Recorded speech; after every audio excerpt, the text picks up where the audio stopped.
Welcome back everybody to Selamat datang kembali di Neutrality Studies. Nama saya Pascal Lotas, dan hari ini saya kembali bersama Profesor Said Marandi dari Universitas Teheran. Said, selamat datang kembali. Welcome back. Themaat we change manai seeth. Cheth Raman Namert with the medicine as it. Yeah, I'm very happy having you back because you can give us, of course. Saya senang sekali bisa berbincang lagi dengan Anda, karena Anda bisa memberi kami kabar terbaru dari Iran, dari Teheran. Hari ini hari Rabu, tanggal 29 April. Kita sudah masuk minggu ketiga gencatan senjata, atau bahkan mungkin sudah minggu keempat setelah 7 minggu perang. Tapi kita masih berada di situasi perang. Blokade balasan masih berlangsung. Amerika masih bersikap sangat agresif. Bisa Anda ceritakan sedikit bagaimana keadaan di Iran saat ini?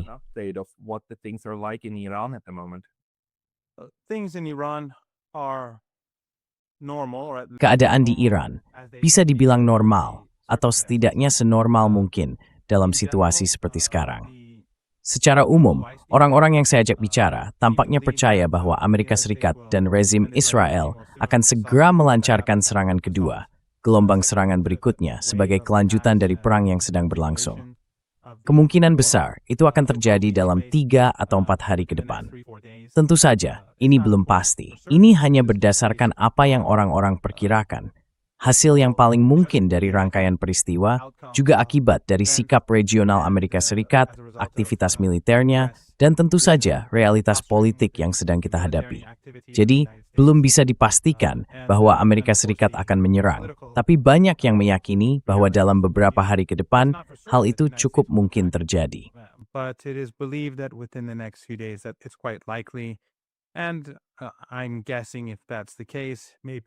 Saya kira kalau memang begitu, mungkin mereka akan melakukannya saat pasar tutup. Karena mereka suka melakukan hal seperti itu, membunuh orang, tapi tidak mau pasar mereka ditutup. Kabarnya, Amerika telah membawa banyak peralatan untuk operasi darat, baik yang mungkin dilakukan di wilayah Iran dekat Teluk Persia, maupun operasi yang bisa terjadi jauh di dalam wilayah Iran. Dan tentu saja, kekuatan udara dan rudal mereka juga sudah siap. Sementara itu, pihak Iran sedang mempersiapkan diri secara militer. Pemerintahnya juga berusaha menyiapkan masyarakat supaya tidak terjadi kekurangan besar dalam beberapa hari ke depan. Bagaimanapun juga, pengepungan yang dilakukan Amerika sebenarnya ditujukan pada rakyat Iran biasa, bukan pada militer. Bahkan sebenarnya sama sekali tidak ditujukan pada militer. Eau to make strower, through bread hat this thing in mouth. Pasokan lain untuk masyarakat Iran agar bisa sampai ke pasar-pasar di Iran. Tujuannya adalah untuk mencegah minyak Iran dijual demi membeli berbagai produk itu. Makanan, barang-barang, dan perlengkapan medis yang digunakan orang Iran setiap hari.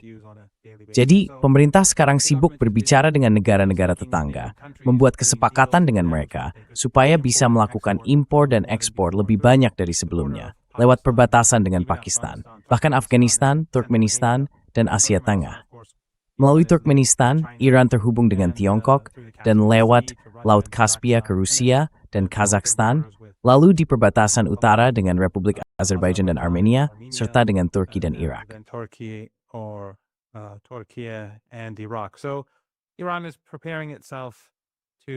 Jadi, Iran sedang mempersiapkan diri untuk mengurangi penderitaan yang ingin ditimbulkan oleh Amerika. Sementara itu, karena kebijakan Amerika Serikat, Selat Hormuz tetap tertutup dan krisis ekonomi global makin parah dari hari ke hari.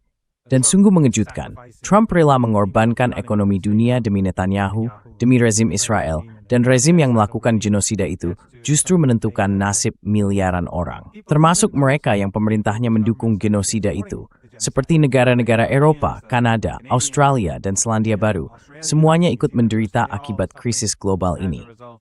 Padahal mereka semua mendukung pemusnahan rakyat Palestina di Gaza.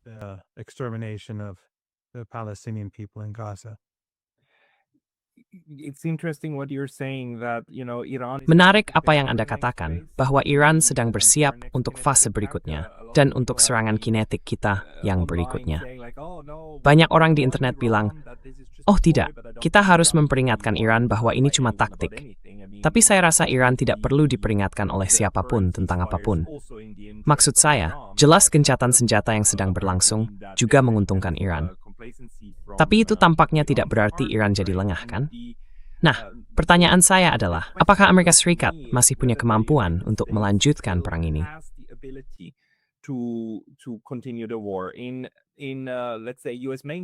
Dikatakanlah, media arus utama Amerika Serikat. Kita bahkan membaca bahwa Amerika sudah menggunakan sekitar 40-50% dari kemampuan misilnya, kemampuan serangannya. Dan beberapa rekan saya yang pernah saya wawancarai sebelumnya, seperti Stephen Starr, mengatakan bahwa 70-80% misil Patriot dan Ta'at sudah habis. Benar-benar habis, sudah tidak ada lagi. Jadi menurut Anda, bagaimana sebenarnya kemampuan Amerika Serikat untuk melanjutkan fase kinetik dari perang ini? Karena menurut saya, kita sudah masuk ke fase non-kinetik, di mana taktik pencekikan mulai diterapkan, dan blokade dalam hal ini menjadi semacam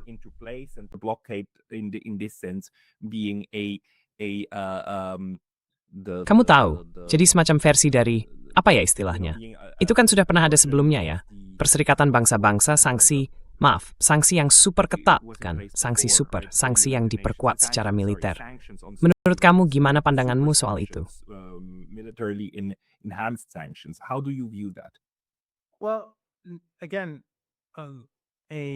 Ya, sekali lagi, serangan militer terhadap rakyat Iran itu belum pasti. Bukan sesuatu yang tak terelakkan. Kita belum tahu apa yang akan dilakukan Amerika Serikat. Tapi faktanya, mereka sudah membawa banyak peralatan dan pasukan ke wilayah itu, dan biayanya sangat besar. Cuaca juga makin panas. Seperti yang kita tahu, kawasan Teluk Persia dan Semenanjung Arab cepat sekali menjadi sangat panas dan lembab. Musim panas di sana benar-benar tidak tertahankan bagi orang biasa. Apalagi di listrik.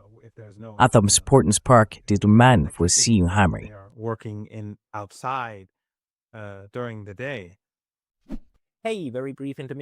Hey, sebentar ya, jeda singkat dulu. Saya baru saja sempat diblokir dari YouTube. Dan meskipun sekarang sudah bisa kembali, hal seperti itu bisa terjadi lagi kapan saja. Jadi tolong pertimbangkan untuk berlangganan, bukan cuma di sini, tapi juga di daftar email saya di Substack, di pascalotas.substack.com. Tautannya ada di deskripsi di bawah. Sekarang, kita lanjut lagi ke videonya.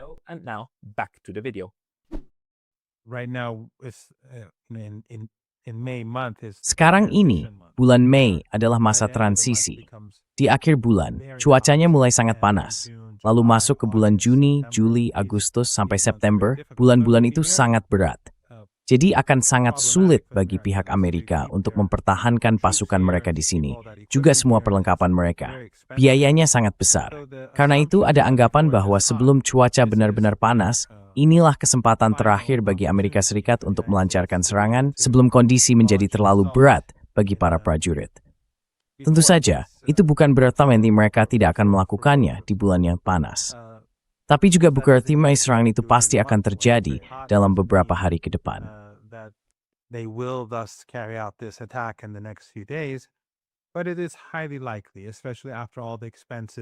Tapi kemungkinan besar, apalagi setelah semua biaya yang sudah mereka keluarkan, puluhan miliar dolar yang dihabiskan hanya untuk mengirim pasukan ke sini. Tapi tentu saja, sanksi atau pengepungan yang mereka terapkan terhadap Iran itu dimaksudkan untuk membuat rakyat Iran bertekuk lutut. Namun menurut saya, perhitungan mereka salah, setidaknya di dua tingkat.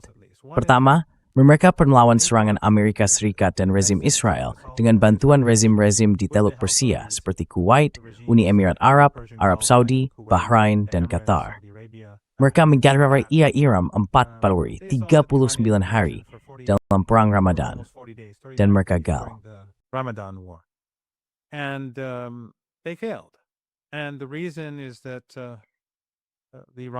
Alasannya adalah karena rakyat Iran luar biasa tangguh, dan mereka juga terbukti sangat kuat dalam bertahan. Dan tentu saja, militer Iran dibentuk dengan cara yang buat upaya untuk melemahkan kemampuan pertahanan dan serangan mereka gagal. Strukturnya unik, sesuatu yang baru dalam dunia peperangan, dan akan dipelajari di tahun-tahun mendatang oleh banyak negara di seluruh dunia, terutama negara-negara yang ingin melawan kekuasaan imperium. Apa yang dilakukan Iran, menurut saya, akan menjadi sebuah model yang bisa dan mungkin akan diterapkan di tempat lain. Jadi, yang saya maksud tadi adalah bahwa pengepungan ini akan menghasilkan hasil yang sama karena mereka gagal melancarkan perang terbuka melawan rakyat Iran. In their war and waging open warfare against the Iranian people, there's no reason to think that the same resilience and Tidak ada alasan untuk berpikir bahwa ketangguhan dan perlawanan yang sama tidak akan membantu rakyat Iran melewati masa ini juga. Entah nanti ada serangan militer atau gelombang serangan kedua yang disertai pengepungan kelaparan, saya rasa hasilnya tetap akan sama. Sementara itu, Amerika Serikat juga telah memberlakukan pengepungan terhadap seluruh dunia, yang sebenarnya sudah dimulai jauh lebih awal. Dengan kata lain, kita sudah 2 bulan berada dalam krisis ekonomi global yang dibuat oleh Trump, Netanyahu, dan tentu saja lobi Zionis. Jadi saya pikir, pada akhirnya, penderitaan di seluruh dunia, di kawasan, dan di Iran akan terus berlanjut. Tapi saya juga yakin Amerika Serikat tetap akan gagal. But I think it's clear that the United States will still fail. Do you interpret what Iran is? Apakah Anda menafsirkan apa yang dilakukan Iran di Selat Hormuz itu sebenarnya, seperti kebanyakan pandangan arus utama, sebagai sebuah blokade? Karena menurut saya, itu tidak terlihat seperti blokade. Soalnya, kapal-kapal masih bisa lewat kan? Ini lebih seperti tindakan yang sangat selektif, di mana pihak yang dianggap teman bisa lewat, sementara yang bersekutu dengan musuh tidak bisa. Sederhana saja sebenarnya. Ditambah lagi, ada juga soal biaya yang dikenakan untuk itu. Menurut Anda, ke depannya bagaimana? Negara-negara seperti Jepang, tempat saya berada sekarang, akan mulai sangat khawatir soal pasokan minyak yang bisa lewat. Dan Jepang sendiri tidak punya hubungan buruk dengan Iran, setidaknya tidak di masa lalu. Apakah ada kemungkinan kalau negara seperti Jepang mendekati Iran dan bilang, "Hey, bisakah kita buat kesepakatan supaya barang-barang kami bisa lewat?" Iran akan mencoba membuat semacam perjanjian selektif dengan pihak ketiga untuk membuka selat itu dari sisi mereka. To open the strait from their side. Well, if I'm not mistaken, a Japanese ship actually passed. Kalau saya tidak salah, kemarin ada kapal Jepang yang lewat di Selat Hormuz. Sepertinya kapal supertanker, kalau saya tidak keliru. Jadi memang benar, Anda betul. Selat Hormuz tidak pernah ditutup oleh pihak Iran. Iran hanya menutup perdagangan yang terkait dengan negara-negara yang terlibat dalam perang melawan Iran. Negara-negara yang tadi saya sebutkan mengizinkan Amerika menggunakan wilayah darat, laut, dan udara mereka untuk berperang melawan Iran. Karena itu, Iran mencegah kapal-kapal mereka atau kapal yang terhubung dengan mereka melintas di Selat Hormuz. Tapi kapal-kapal Tiongkok, Rusia, Irak, kapal-kapal tanker hari Cina dan Tikal ng Iran tetap berlewat. Countries friendly to Iran have been able to pass through. Even some of those ships that Bahkan beberapa kapal dari negara-negara yang barangnya disita itu sebenarnya berasal dari negara-negara yang ikut membantu serangan terhadap Iran. Jadi, misalnya kalau saya tidak salah, kapal supertanker Jepang itu, minyaknya berasal dari salah satu dari 5 negara itu. Mungkin dari Arab Saudi atau Uni Emirat Arab, saya tidak begitu yakin yang mana. Tapi kapal itu memang lewat di sana. Dan tentu saja, seperti yang sudah dikatakan pihak Iran, akan ada biaya untuk melintas. Alasannya, karena negara-negara di Teluk Persia yang ikut dalam serangan terhadap Iran itu telah menghancurkan kehidupan puluhan ribu keluarga di Iran dan ikut merusak infrastruktur penting. Jadi, mereka harus membayar ganti rugi.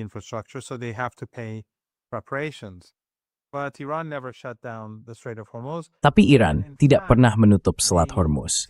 Faktanya, kesepakatan gencatan senjata antara Amerika Serikat dan Iran setelah 39 hari perang itu justru bertujuan untuk mengizinkan lebih banyak kapal dari 5 negara Arab kaya yang dipimpin oleh keluarga diktator itu melewati Selat Hormuz. Namun karena pihak Amerika melanggar kesepakatan dengan membiarkan rezim Israel melanggar gencatan senjata, Iran mengatakan bahwa selama mereka terus membombardir Lebanon dan membantai rakyat Lebanon, yang jelas-jelas melanggar gencatan senjata yang sudah disepakati, maka Iran juga akan menahan diri untuk tidak melaksanakan komitmennya dan tidak akan mengizinkan lebih banyak kapal dari kelima negara itu melewati Selat Hormuz.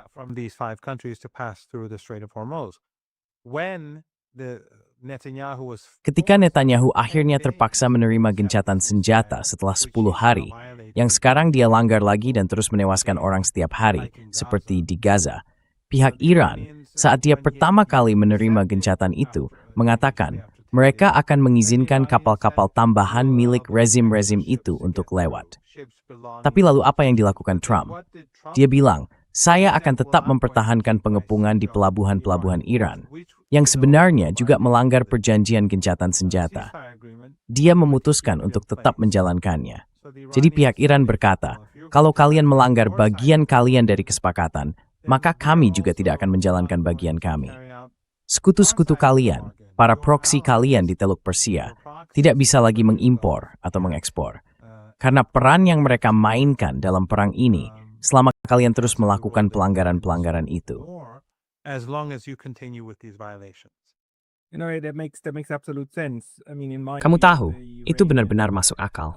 Maksud saya, menurut pandangan saya, strategi Iran dibangun di atas dua pilar ini. Pertahanan mosaik di bidang militer, dan prinsip mata ganti mata untuk memulihkan efek jera. Kalau kamu punya pilar lain yang menurutmu menarik untuk dibahas, saya ingin mendengarnya. Tapi saya punya pertanyaan yang lebih spesifik. Soal pungutan itu, dalam mata uang apa Iran meminta pembayaran dilakukan? Dan apakah kamu punya informasi tentang saluran apa yang mereka gunakan? Karena tentu saja, ini cara yang menarik, bukan untuk mendapatkan uang secara langsung, tapi mata uang asing, yang kemudian bisa digunakan di pasar luar negeri untuk membeli barang-barang asing. Kalau mekanismenya sudah disiapkan, dugaan saya itu dilakukan lewat negara ketiga. Mungkin seperti Tiongkok atau semacamnya. Tapi apakah kamu punya informasi tentang bagaimana mekanisme itu sebenarnya bekerja untuk mendapatkan mata uang asing itu? Well, first I should add that in this Pertama-tama, war, which saya is harus tambahkan bahwa dalam perang ini, yang jelas bukan dimulai oleh Iran. Kalau kita dengar atau lihat media barat, seolah-olah Iran yang memulainya. Padahal Iran sama sekali tidak pernah meningkatkan ketegangan di tahap manapun. Bahkan ketika Iran mulai menyerang misalnya, fasilitas minyak atau gas di kawasan Teluk Persia, di negara-negara yang membantu Amerika Serikat dan rezim Israel dalam perang ini, itu terjadi hanya setelah fasilitas minyak dan gas Iran diserang lebih dulu. Jadi, sepanjang perang ini, semua peningkatan eskalasi datang dari pihak Barat, dari Amerika Serikat dan Israel, dan tentu juga dari para sekutu mereka. Setiap kali mereka meningkatkan serangan, Iran pun merespons. Setiap kali mereka menyerang, Iran membalas. Whenever they would carry out an attack, Iran would retaliate. So the Iranians never initiated escalation. Jadi, Iran sebenarnya tidak pernah memulai eskalasi dan juga tidak pernah memulai penyerangan terhadap infrastruktur penting atau hal-hal semacam itu.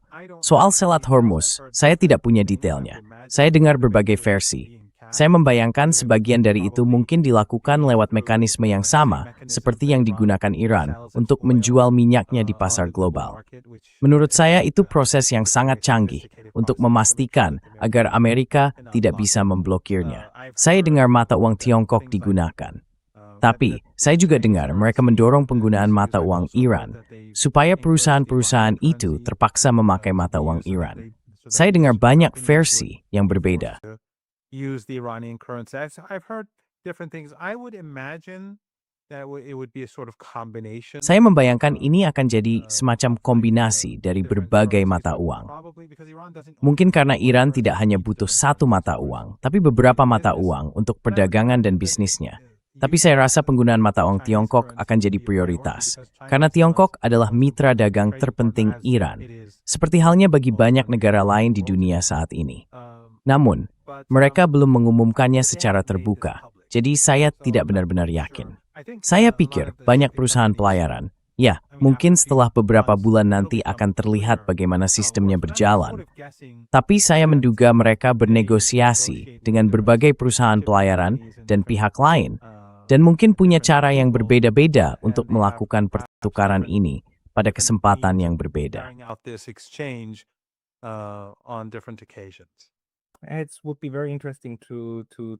Itu akan sangat menarik untuk dicari tahu. Saya rasa Kementerian Luar Negeri pasti sangat sibuk juga, bekerja sama dengan kedutaan negara-negara yang ingin ikut terlibat. Karena salah satu opsinya selalu perjanjian clearing bilateral, baik yang bersifat publik maupun tidak. Tapi mungkin kita tidak akan tahu jawabannya dalam waktu dekat. Namun, kemarin kita melihat bahwa Uni Emirat Arab mengumumkan keluar dari OPEC. Menurut Anda, bagaimana harus menafsirkan hal itu? Apakah ada kaitannya, langsung atau tidak langsung, dengan perang? Dan apakah Anda pikir langkah itu dilakukan untuk menyenangkan Amerika Serikat? Atau justru sebaliknya, ini menunjukkan bahwa struktur yang selama ini kita kenal sebenarnya mulai terurai. Bagaimana pandangan Anda? Well, I think the Emirates is doing this. Saya pikir Uni Emirat Arab melakukan ini untuk mendekatkan diri ke Amerika Serikat dan rezim Israel. Tapi saya juga merasa rezim UAE sebenarnya belum benar-benar paham seberapa besar keadaan sudah berubah. Kita tidak akan kembali ke masa lalu. Tidak akan ada lagi UAE seperti yang kita kenal 2,5 bulan lalu, 3 bulan lalu, atau 6 bulan lalu. Masa itu sudah berakhir. Kelas Epstein, kelas para miliarder, banyak uang kotor yang dulu mengalir lewat Emirat. Saya rasa sekarang tidak akan lagi seperti dulu. Dan itu hal yang baik untuk rakyat di kawasan maupun untuk Emirat sendiri. Uang dari perdagangan narkoba di Afghanistan, yang selama ini membawa penderitaan bagi seluruh kawasan dan bahkan lebih luas lagi, semuanya dulu lewat Emirat. Hampir semua uang narkoba selama bertahun-tahun, terutama saat pendudukan Amerika di Afghanistan, ketika produksi meningkat tajam. The production went through the roof. It almost exclusively went through the Emirates. Hampir semuanya dulu lewat Emirat. Banyak juga mineral yang dicuri dari negara-negara Afrika lewat perang kotor dan lewat dukungan terhadap milisi di berbagai negara.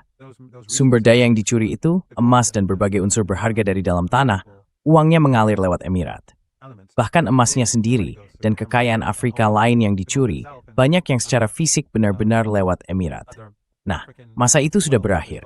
Emirat yang dulu jadi pusat bagi kalangan elit dan orang kaya, itu nggak akan terjadi lagi. Dan kalau perang ini terus berlanjut, saya rasa kemungkinan besar rezimnya sendiri nggak akan bertahan, tergantung bagaimana situasinya berkembang. It's depending on how things play out. Because if, for example, the United States carries out another war. Karena kalau misalnya Amerika Serikat melancarkan perang lagi dan mulai menargetkan seperti yang sudah diancamkannya, infrastruktur penting Iran, maka Iran akan melakukan hal yang sama terhadap para sekutu Amerika, karena merekalah yang memfasilitasi semua itu. Ingat, tanpa 5 negara ini, perang melawan Iran tidak mungkin terjadi. Karena wilayah mereka digunakan bukan hanya untuk dukungan logistik, tapi juga untuk melancarkan serangan secara langsung. Dan semua itu disubsidi. Seluruh pengeluaran mereka di Semenanjung Arab dibayar oleh pemerintah-pemerintah tersebut. Bukan seperti saya tidak tahu detailnya soal Jepang, tapi misalnya dalam kasus Jepang, saya rasa Amerika Serikat tidak membayar untuk pangkalan-pangkalan itu. Tapi Jepang, kalau saya tidak salah, tidak membayar listrik, pasokan air, dan sebagainya. Semua kebutuhan di pangkalan-pangkalan itu, Jepang menanggung banyak sekali. Jepang membayar banyak hal. Itu bagian dari kesepakatannya. Bisa dibilang semacam perlindungan untuk pangkalan militer, yang pada dasarnya dibiayai oleh Jepang. Tidak semuanya, tapi sebagian besar. Semad ever miserate sebut. Semasa. Jadi pada dasarnya Amerika sedang menjalankan perang ini, sebagian besar lewat pendanaan dari negara-negara itu. Jadi bukan cuma wilayah mereka yang dipakai, tapi juga kekayaan mereka yang digunakan. Negara-negara ini ingin enak di dua sisi. Mereka mau ikut menyerang Iran, tapi di saat yang sama mengaku netral. Itu jelas nggak mungkin. Itu penghinaan terhadap kecerdasan orang Iran. Dan setiap kali mereka mengulang hal itu, rakyat Iran makin kesal. Tapi bagaimanapun juga, isithinku memengket, memulat hargi, menuspengkong, yukumit misrek usmai. Then the Iranians are going to retaliate just like they did before. If the Americans escalate, the Iranians will do so. And I think that will be. Kalau Amerika meningkatkan eskalasi, Iran juga akan melakukannya. Dan saya pikir, itu akan menjadi akhir bagi negara-negara itu. Karena kalau infrastruktur penting mereka hancur di musim panas, kehidupan di sana tidak akan bisa bertahan. Semua orang harus pergi. Akan ada jutaan orang yang benar-benar meninggalkan wilayah itu, karena ini melibatkan 5 negara. Jutaan orang yang pergi ke Irak, ke Oman. Dan saya yakin itu akan memicu depresi ekonomi global. Bukan sekadar resesi, mendepresi, dan sport mies. Depression, not recession. Depression is assured. But have you my prediction when we saw what happened? Prediksi saya, waktu kita lihat apa yang terjadi di negara-negara Teluk, ini akan menimbulkan tekanan geopolitik yang luar biasa besar pada mereka untuk benar-benar menjauh dari Amerika Serikat. Maksud saya, mereka akan melihat bahwa Amerika tidak mampu melindungi mereka, dan yang lebih parah lagi, bersedia mengorbankan mereka dan menerima kalau mereka hancur dalam proses perang itu. Sekarang, melepaskan diri dari pelukan Amerika dan menyingkirkan pangkalan-pangkalan baru itu bukan hal yang cepat. Itu akan butuh waktu bertahun-tahun. Tapi sebenarnya, Iran mempercepat proses itu. Kesebenyi dari pangkalan itu, Bangkanet itu, sudah dihancurkan. Sped that up because it destroyed so much of it. But did you see any political Tapi apakah Anda melihat ada tanda-tanda politik dalam beberapa minggu terakhir yang menunjukkan bahwa sedang terjadi perubahan cara berpikir, setidaknya di beberapa negara bagian itu? Karena maksud saya kita memang punya, seperti yang Anda sebut tadi, Oman, kan? Negara itu punya strategi yang sangat berbeda terhadap Iran dan jauh lebih netral, tanda kutip, dibanding yang lain. Nah, apakah hal itu mulai terasa sedikit demi sedikit di kerajaan-kerajaan Teluk itu? Atau di rezim-rezim diktator, seperti yang Anda bilang tadi? Atau mereka memang sudah begitu terikat secara struktural dengan Amerika Serikat, sampai para pemimpinnya hampir mustahil bisa melepaskan diri? for those leaderships to actually extricate themselves? Well, you're absolutely correct. Oman is not. Ya, Anda benar sekali. Oman itu sebenarnya seperti yang Anda singgung tadi, bukan negara yang benar-benar netral. Negara itu sangat dekat dengan Amerika Serikat, tapi cukup netral bagi Iran. Karena itu, Iran punya hubungan yang sangat baik dengan Oman. Menteri Luar Negeri Iran baru saja berkunjung ke Oman dalam tur regionalnya ke Pakistan, Oman, dan Rusia. Saya yakin, selama perundingannya di Muscat, ibu kota Oman, mereka membahas bagaimana menghadapi kelima monarki itu. Tapi yang kita lihat di lapangan, justru sebaliknya. Sekarang pasukan darat Amerika dalam jumlah besar sedang berkumpul di negara-negara itu, di Kuwait, Bahrain, dan lainnya. Banyak pesawat juga sedang disiapkan di Arab Saudi untuk memasok bahan bakar jet bagi pembom dan pesawat tempur yang akan menyerang Iran. Are assembling in Saudi Arabia alongside in the Israeli regime. So Bersamaan dengan rezim Israel. Jadi sekarang mereka semua melakukan hal yang sebaliknya. Mereka membiarkan Amerika mempersiapkan serangan baru terhadap Iran. Entah karena mereka hanya sekadar proksi atau karena para pemimpinnya sudah dikompromikan, sulit untuk dikatakan. Sama seperti, kenapa Trump melakukan hal ini?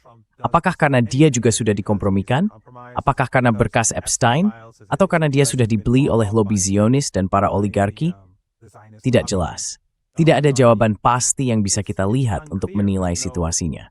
Tapi kemungkinan besar, orang-orang ini semua sudah dikompromikan dengan cara tertentu. Seperti yang kita tahu, kerajaan-kerajaan itu terikat dengan Barat. Mereka mengirim keluarga mereka ke Barat. Mereka sangat kaya.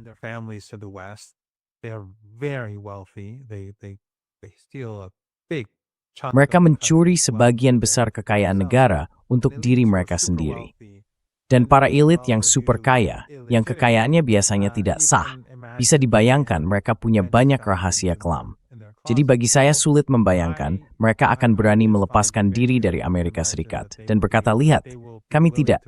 Maksud saya, kalau mereka benar-benar mengatakan itu, kalau kelima negara ini, misalnya 2 jam dari sekarang, mengumumkan dalam pernyataan bersama bahwa mereka tidak akan mengizinkan wilayah udara, daratan, dan laut mereka digunakan oleh Amerika Serikat untuk berperang melawan Iran, dan mereka sepenuhnya netral, serta Amerika Serikat tidak diizinkan melakukan hal-hal itu, perang itu akan langsung berakhir.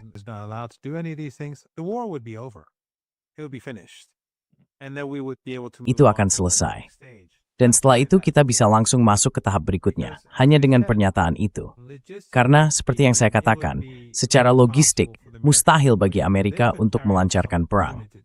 Mereka mungkin bisa melakukan serangan terbatas ke negara ini lewat Diego Garcia atau lewat wilayah udara Suriah, Laut Tengah, rezim Israel, dan sebagainya, serta terbang secara ilegal di atas Irak, karena pemerintah Irak tidak menyetujui hal itu. Tapi semua itu akan sumit terbatas dan sangat sulit baftinesdament. Dan matter how tearing, tu bala for hiu. for the United States, and basically that would mean the war is over. Yeah, this is why it's so important to actually neutralize more parts of the globe. Inilah sebabnya kenapa sangat penting untuk menetralkan lebih banyak wilayah di dunia. Karena hal itu membuat perang jadi lebih sulit dilakukan, semata-mata karena akses ke tempat-tempat itu jadi terbatas. Tapi minggu lalu, hari Jumat, saya ikut seminar menarik di Tokyo, diselenggarakan oleh rekan-rekan dari universitas lain, bersama seorang cendekiawan asal Iran. Dia menafsirkan perang yang sedang berlangsung, dan hasilnya sebagai sesuatu yang akan mendorong hubungan yang lebih bersifat transaksional antara Iran dan Amerika Serikat, dan secara lebih luas antara Iran dan kawasan sekitarnya. Saya lalu bertanya, apakah dia tidak melihat ideologi, perjuangan anti-kolonial, dan perjuangan anti-Zionis juga sebagai bagian dari hal itu? Tapi dia menolak. Katanya tidak. Masa untuk ide-ide romantis tentang makna perang sudah lewat. Sekarang semua soal, apa yang bisa saya dapat dengan imbalan apa?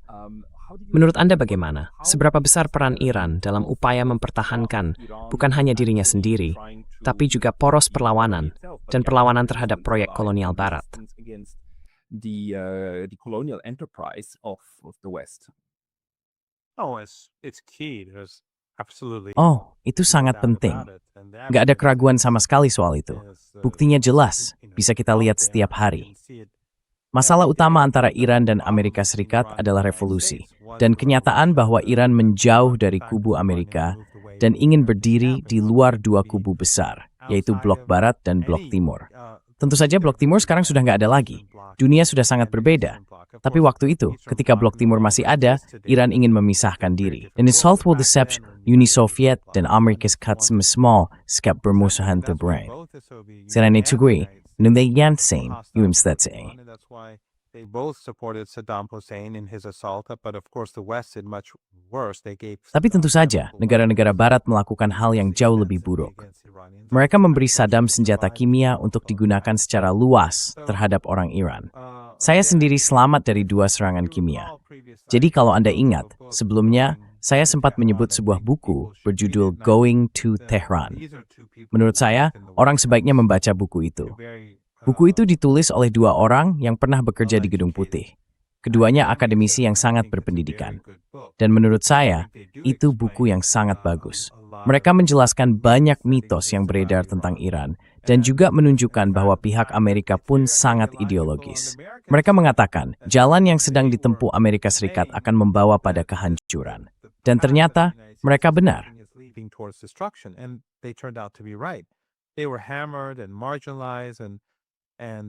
Mereka diserang habis-habisan, dimarginalkan, dan bahkan dijelek-jelekan oleh teman dan rekan mereka sendiri karena menulis buku itu. Tapi ternyata mereka benar. Amerika Serikat bukannya mendengarkan mereka, justru mendengarkan kaum Zionis. Dan inilah hasilnya sekarang. Tapi isu Palestina, isu Kuba, isu apartheid di Afrika Selatan, semua itu sejak dulu selalu menjadi isu penting bagi Iran.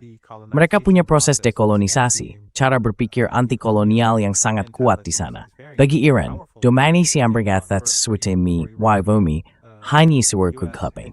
Dan Iran, NET. And the rest of the world has only brought about darkness, and Iran resists. But its resistance is like. Tapi perlawanan itu mirip dengan perlawanan rakyat di bawah apartheid di Afrika Selatan. Itu sah dan bukan tindakan agresif. Itu hanya reaksi terhadap agresi, sama seperti perang yang tadi kita bicarakan. Perang itu bukan dimulai oleh Iran. Amerika Serikat pada dasarnya mengendalikan Iran sejak tahun 1953 dan sebelumnya Inggris. Lalu terjadi revolusi, tapi Amerika tidak mau melepaskan kendali. Mereka mendukung Saddam, memberi senjata kimia. Setelah itu, mereka menjalankan sanksi tekan maksimum. Selama puluhan tahun, mereka juga mendukung kelompok teroris dalam negeri dan melakukan ketegangan senjata. Armed violence for decades, and now we have the third war against Iran in 40. Dan sekarang kita menghadapi perang ketiga melawan Iran dalam 47 tahun. Jadi jelas, ini bukan soal transaksi. Tapi saya pikir, sebagian dari para cendekiawan Iran di Barat atau yang dididik dengan cara berpikir Barat, di lingkungan elit Barat, dan dalam kerangka narasi Barat, mulai memilih atau bahkan mulai mempercayai sebagian dari asumsi-asumsi Barat tentang Iran. Padahal Iran tidak pernah bersikap agresif terhadap Amerika Serikat. Namun meskipun begitu, orang Iran selalu bersikap defensif. Mendukung rakyat Palestina bukanlah sikap agresif. Mendukung rakyat Afrika Selatan dan perlawanan di Afrika bagian selatan terhadap apartheid juga bukan tindakan agresif. Itu adalah bentuk pertahanan. Begitu juga dengan mendukung rakyat Kuba atau bangsa lain yang hidup di bawah blokade kelaparan, itu bukan tindakan agresif.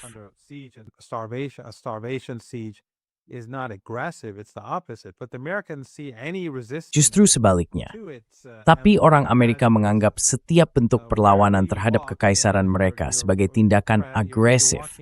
Dimanapun kamu melangkah, bahkan kalau kamu berjalan di negerimu sendiri, mereka menganggapnya sebagai wilayah mereka. Tapi bagaimanapun juga, Iran sudah berkali-kali berusaha menurunkan ketegangan dengan Amerika Serikat. Setelah perang, bahkan saat perang masih berlangsung, Amerika sempat mendekati Iran, padahal waktu itu mereka sangat mendukung Saddam Hussein. Mereka sempat membuat beberapa kesepakatan yang akhirnya dikenal sebagai skandal Iran-Contra, di mana Iran membeli sejumlah senjata dari Amerika Serikat untuk melihat apa yang akan terjadi, rudal permukaan ke udara. Tapi bahkan saat itu, Amerika mencoba menipu Iran. Mereka justru mengirimkan rudal buatan Israel.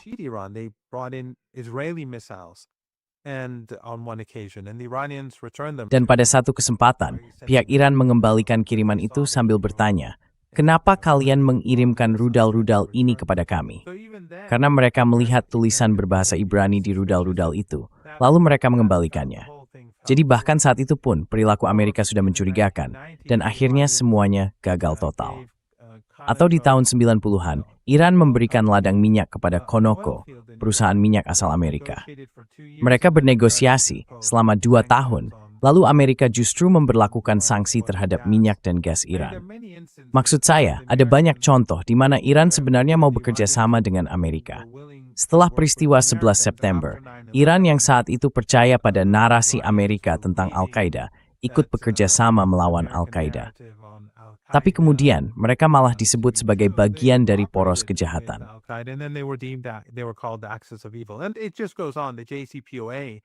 Dan itu terus berlanjut. JCPOA, Perjanjian Nuklir tahun 2015, Iran menandatanganinya, Iran melaksanakannya, tapi Obama tidak. Dan tentu saja, Trump malah membatalkan perjanjian itu. Jadi saya bisa kasih banyak contoh di mana Iran berusaha menunjukkan itikat baik. Tapi setiap kali Iran menunjukkan itikat baik kepada Amerika Serikat, reaksinya di sana selalu sama. Mereka anggap itu tanda kelemahan. Amerika Serikat. Ya, inilah masalah besar dengan Amerika Serikat. Berbeda dengan negara lain. Misalnya, kalau kamu menunjukkan itikat baik ke saya juga menunjukkan itikat baik ke kamu. Itu tanda persahabatan. Lalu semuanya jadi lebih mudah. Tapi dengan Amerika Serikat, ceritanya lain. Kalau kamu menunjukkan itikat baik, mereka bilang, oh, mereka lemah. Jadi mari kita tekan mereka lebih keras lagi.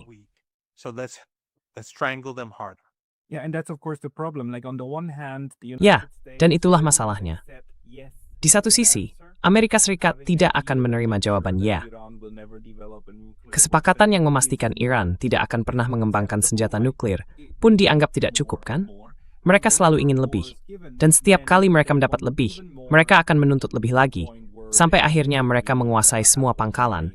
Dan situasinya jadi seperti di wilayah-wilayah pendudukan lain, sepenuhnya di bawah kendali mereka. Nah, membantu Isbema Captors. How does Iran approach that? That's my last question now in these negotiations. Itu pertanyaan terakhir saya dalam negosiasi ini. Karena yang bisa kita lihat, seperti yang kita saksikan di Islamabad, Iran tampak bersedia memberikan usulan dan pendekatan yang konstruktif terhadap Amerika Serikat untuk mendorong mereka benar-benar menuju kesepakatan damai yang final. Tujuan dari hal itu sudah dijabarkan sebelumnya. Kita sudah membicarakannya. Ada 10 poin, termasuk soal keamanan, penyelesaian konflik, dan sebagainya. Jadi, pendekatannya seperti apa untuk memastikan bahwa apapun yang dijanjikan Amerika Serikat, kalau memang sampai sejauh itu membuat janji, mereka benar-benar akan menepatinya.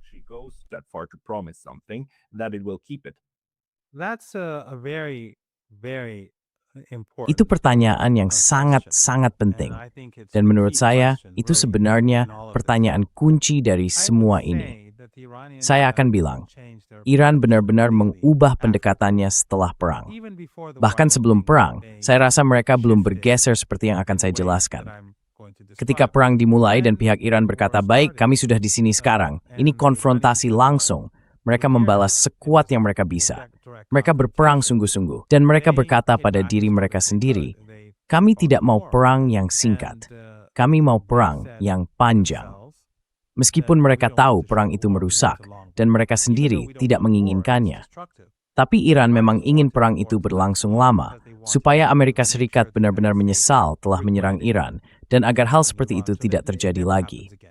Lalu setelah beberapa waktu, Amerika menuntut. Trump mengatakan mereka harus menyerah total dan tanpa syarat. Tapi itu terjadi.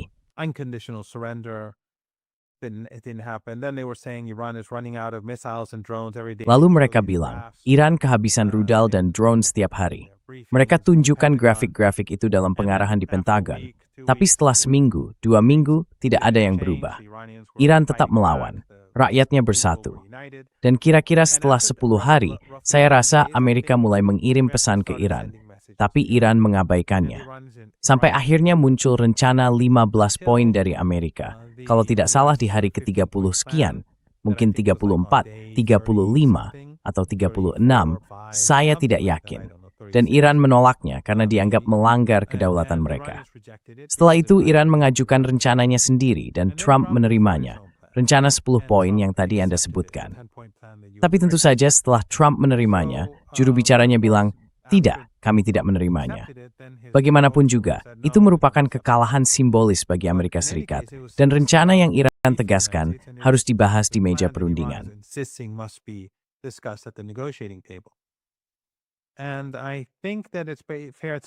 Saya rasa bisa dibilang mulai sekarang, dalam setiap negosiasi dengan Amerika Serikat, Iran tidak akan lagi menjalankan komitmen mereka lebih dulu, sambil menunggu Amerika memenuhi komitmennya. Seperti yang terjadi dalam perjanjian JCPOA, di mana setelah kesepakatan itu ditandatangani, kami langsung melaksanakan semua kewajiban kami. Tapi Amerika tidak. Obama pada dasarnya menipu Iran. Sampai akhir masa jabatannya pun, banyak komitmen yang seharusnya dijalankan oleh Amerika sama sekali tidak dilaksanakan. Jadi, kita lihat dalam perjanjian gencatan senjata yang tadi kita bahas, begitu Amerika mulai melanggarnya, dengan membiarkan Netanyahu terus membantai perempuan dan anak-anak di Lebanon. Pihak Iran mengatakan, tentu saja perjanjian gencatan senjata itu juga mencakup seluruh wilayah Gaza.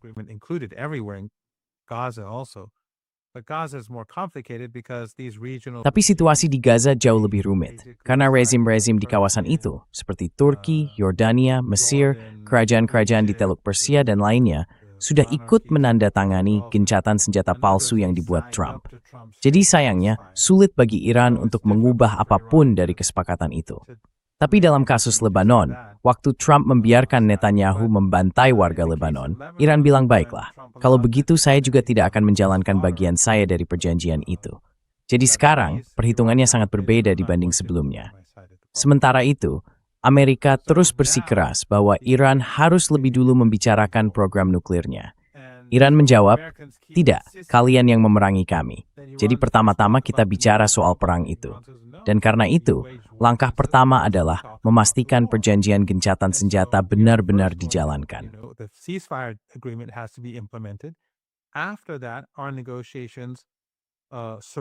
Setelah itu, negosiasi kami berfokus pada rencana 10 poin kami. Baru kemudian kita bisa bicara soal program nuklir. Jadi Iran tidak lagi berkomitmen pada apapun tanpa pihak lain juga melakukan hal yang sama. Dan Iran tidak lagi membiarkan Amerika menentukan apa yang akan dinegosiasikan, atau mana yang dibahas lebih dulu dan mana yang terakhir. Menurut saya, ini hal yang sangat besar. Harapannya di Iran adalah, kalau terjadi gelombang perang berikutnya, hal ini akan membantu sekutu-sekutunya di seluruh dunia, akan membantu Venezuela, membantu Kuba, dan membantu negara-negara lain yang berada di bawah penindasan dan kekuasaan imperialis Amerika Serikat. Ini bisa menjadi pelemahan bagi kekaisaran itu, dengan cara yang memungkinkan negara-negara ini mulai bisa bernapas, di mana rakyatnya perlahan bisa melepaskan diri dari pengepungan. So it is going to be painful and Jadi, ini akan terasa menyakitkan. Terus terang saja, saya sendiri tidak tahu bagaimana nasib saya nanti. Tapi ini sesuatu yang harus kita jalani. Kalau Amerika Serikat melancarkan gelombang serangan lagi, kita akan melawan. Dan rakyat Iran, saya yakin sekali, akan tetap tangguh. Amerika dan Israel akan melakukan apapun yang mereka bisa.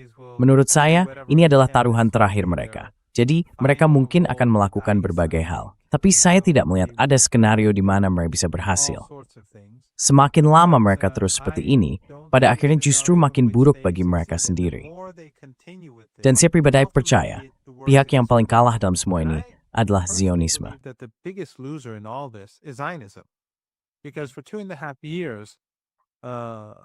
Karena selama 2,5 tahun, mereka telah melakukan genosida di Gaza, dan sekarang semakin meluas ke Lebanon juga.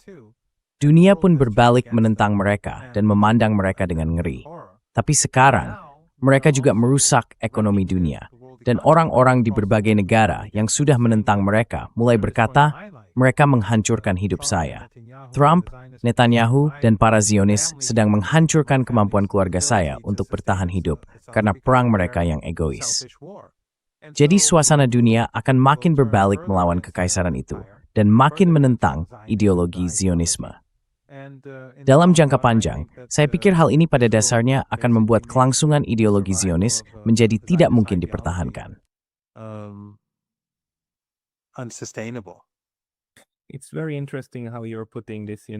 Menarik sekali cara Anda menjelaskannya tentang strategi Iran ini, yang menurut saya memang cukup unik. Soal ketahanan, daya lenting, dan kemampuan menahan tekanan tanpa harus meningkatkan konflik, tapi juga tanpa menjadi lemah. Tapi di sisi lain, sekarang mereka menuntut pihak lain untuk lebih dulu menjalankan kesepakatan, sambil tetap tidak memberi alasan untuk serangan baru. Ini strategi yang sangat-sangat canggih, dan tentu nanti kita akan bahas lebih jauh.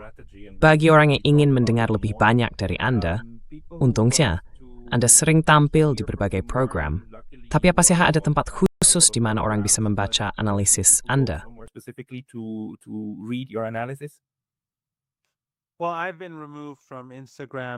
Ya, saya sudah dihapus dari Instagram dan Facebook cukup lama. Dan karena sekarang banyak akun yang mendukung Anda juga dihapus dari Twitter, saya tidak tahu bagaimana keadaannya nanti. Saat ini, saya masih punya akun Twitter, dan orang bisa melihat wawancara saya sebelumnya di acara Anda. Saya menyarankan orang untuk membaca Going to Tehran, dan mengajak orang lain membacanya juga. Menurut saya, itu buku yang sangat berguna.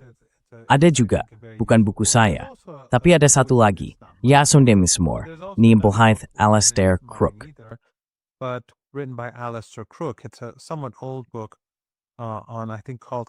Itu buku yang agak lama. Kalau nggak salah, judulnya Culture of Resistance, ya. Saya lupa tepatnya, soalnya sudah lama banget saya bacanya. Tapi itu buku yang menarik juga buat dibaca, supaya orang bisa lebih paham cara berpikir masyarakat Iran, poros perlawanan, dari mana ketangguhan dan semangat perlawanan itu muncul, cara berpikirnya, rasa simpati terhadap yang tertindas, dan sikap menentang penindas. Semua itu sangat melekat dalam budaya keagamaan. Tomatid slaposte. Beorg scoring, into the Twitter, isip tang obroinu.